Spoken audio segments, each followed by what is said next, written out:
Sabi, Ronnie, yung sabi. Yan. Suronyo, Magasaleta. Suronyo. 2,000 years.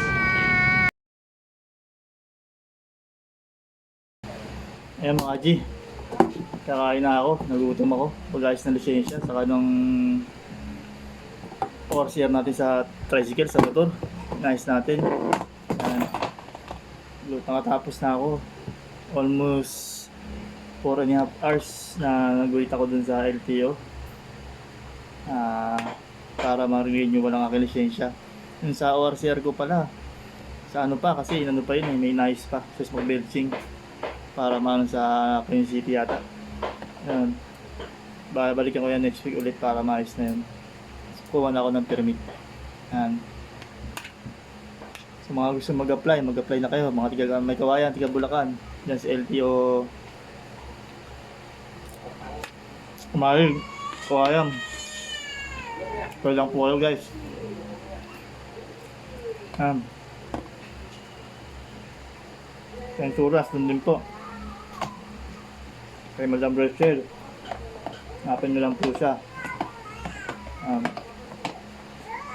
Kung may katanungan po kayo sa pagbuhat ng lisensya, PM nyo lang po ako para ma-guide ko po kayo kung saan po kayo pupunta po. Ito po yung nakakuha ng lisensya. Bali, ano pala yung license natin ngayon, ano na? Ito. 10 years na po yung nakuha ko po, license.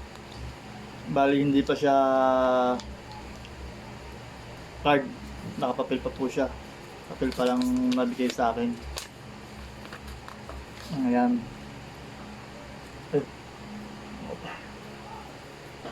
Visit Facebook.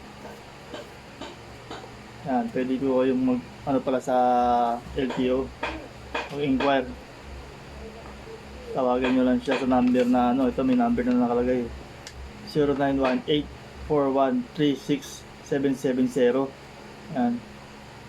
Visit or Facebook page LTO May Kawayan District Office. Yan po yan. Pwede nyo search po yan sa Facebook. Mas may katanungan po kayo na about sa LTO or ano, insurance. Pwede nyo silang tanungin na may isasagot po sa inyo doon sa kanila. Bali makukuha ko yata itong ano ko valid ID temporary pa lang license ko until plastic card is released.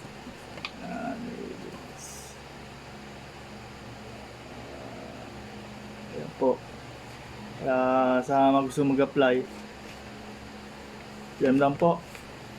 Kung gusto nyong makano or punta nyo lang po doon sa LTO May Kawayan. O visit lang po kayo sa Facebook page po nila. LTO May Kawayan District Office. Yan po yan. Buti nakakuha ko na yung aking license. Hintayin ko na lang po yung ano niya, yung card. Para maano na ako.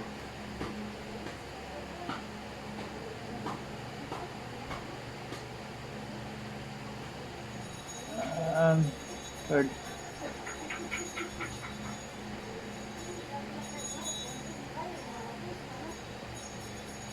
Yung card na lang hintayin ko po para ma-releasing. Maraming salamat po.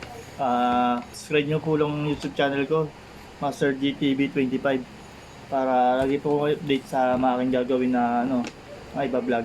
Kung may natutulong or paggagawa ng motor o naman, kung anik-anik. Yan po. Thank you po sa inyo sa mga time na binibigay niyo po at ginugugol. Maraming salamat po. Hope na maging successful po yung ano, mag-vlog natin at marami tayong magawang creative na video or ano man. Thank you po, Master GTV. Babu. Babu.